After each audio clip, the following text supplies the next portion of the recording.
থেকে ঢাকা যাচ্ছেন, কেমন লাগছে? অনেক ভালো লাগছে, কারণ আমরাই প্রথম যাত্রী। আমরা ঢাকা বিয়াম ফাউন্ডেশন থেকে আসছি। আপনারা জানেন বিয়াম ফাউন্ডেশন একটি ট্রেনিং ইনস্টিটিউট। এখানে সারা বছরই বিভিন্ন ট্রেনিং হয়, জনপ্রশাসন মন্ত্রণালয়ের আন্ডারে একটি প্রতিষ্ঠান। আমরা এখন আসছি কারিগরি শিক্ষা অধিদপ্তরাধীন বিভিন্ন পলিটেকনিক ইনস্টিটিউট থেকে আসা 32 জন প্রশিক্ষণার্থী।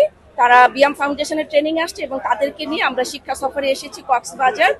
আর কক্সবাজার থেকে ঢাকা আমরা যাচ্ছি, এই প্রথম আমরা কক্সবাজার টু ঢাকা এই এক্সপ্রেসে যাচ্ছি। আমরা সবাই খুবই আনন্দিত, ডিলাইটেড, এবং এই সাফল্য হচ্ছে আমাদের মাননীয় প্রধানমন্ত্রী honourable prime minister Sheikh Hasina.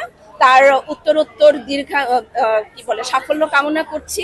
এবং তার এই অগ্রযাত্রায় যে পরিমাণ উন্নয়ন হয়েছে, আমরা সত্যি আনন্দিত এবং আমরা অবশ্যই তার সাথে আমরা আছি এবং বাংলাদেশ এগিয়ে যাক তার নেতৃত্বে। আমরা জাতি হিসেবে গর্বিত এবং তার সাফল্য কামনা করছি। জয় বাংলা, বাংলাদেশ চিরজীবী।